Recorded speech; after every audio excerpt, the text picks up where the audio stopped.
সরকারবিহীন সময়ে মেয়র শূন্য শহর, তাই জঞ্জাল সরানোর দায়িত্ব হাতে তুলে নিয়েছেন সেই তরুণরা যারা সরতে বাধ্য করেছেন স্বৈরতন্ত্রকে। একটি রাজনৈতিক সরকারের বিদায়ের সাথে সাথে কেন নগরপিতারা দায়িত্ব ছেড়ে পলায়ন করলেন, এমন প্রশ্নের সহজ উত্তরটা ওদের জানা। তাই যেভাবেই হোক শহরকে বাসযোগ্য রাখার চেষ্টাই চালাচ্ছেন তারা। এটি হলো ডিএমপি হেডকোয়ার্টার, আলোচিত পুলিশের একটি দপ্তর। এখান থেকে গত কয়েকদিনের আন্দোলন দমানোর জন্য অনেক কঠোর কঠোর নির্দেশনা দেওয়া হয়েছে। যখন আন্দোলনের বিজয় হয়েছে, নিরাপত্তাহীনতার কারণে এই পুলিশের ডিএমপি হেডকোয়ার্টার এখন বন্ধ। এর সামনে জমেছে ময়লা, সেই ময়লা পরিষ্কার করার জন্য বিভিন্ন শিক্ষা প্রতিষ্ঠানের শিক্ষার্থীরা নেমে পড়েছে। সিটি কর্পোরেশন থেকে যারা কাজ করছে তারা তো মোস্ট প্রবলি আসছে না, যে কারণে আমাদেরই এখন নেমে আমাদের দেশটাকে আমরা ক্লিন করছি। At the end of the day এটা আমাদেরই দেশ, আমাদেরই দায়িত্ব নেওয়ার দরকার। শেষ না দেখা পর্যন্ত তো শেষ হচ্ছে না।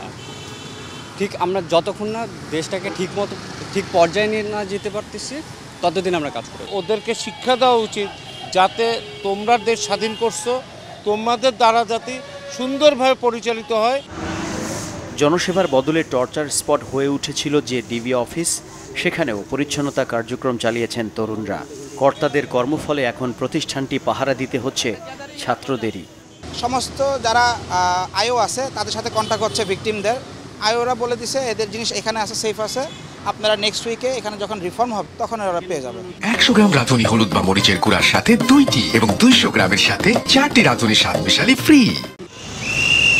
সড়কে শৃঙ্খলা, হয়রানি, ঘুষ বাণিজ্য সমান তালে চালাতেন যে ট্রাফিক পুলিশ সদস্যরা, তারাও অনুপস্থিত।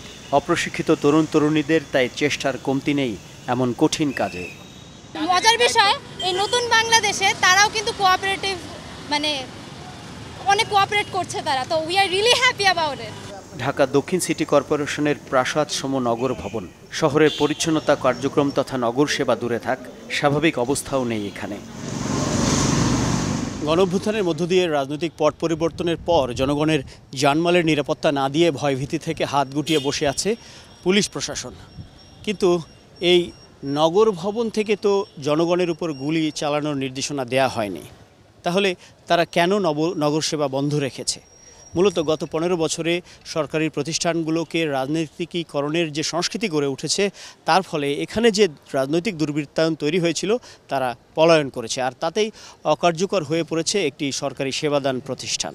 আর সেটি ঘটতে না ঘটতেই আবার দেখা গেল এখানে আরেকটি রাজনৈতিক দলের ব্যানার ঝুলছে। তাহলে কি একই সংস্কৃতির দিকে যাবে বাংলাদেশ? একটা প্রতিষ্ঠানের ভিতরে রাজনৈতিক কোনো দলাদলি থাকা আসলে এটা ঠিকই না, কারণ এখানে দিন শেষে সব আমি যদি আজকে এর গায়ে হাত দিই একটা রাজনৈতিক বিষয় নিয়ে, কালকে তার আমার এখানে এসে অফিসে দেখতে হবে, তার চেহারা আমাকে দেখতে হবে, তখন আমি তার চোখের সাথে চোখ মিলাতে পারবো না লজ্জায়।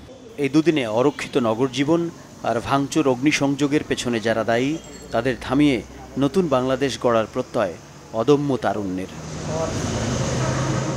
মাকসুদুন নবী, চ্যানেল 24, ঢাকা।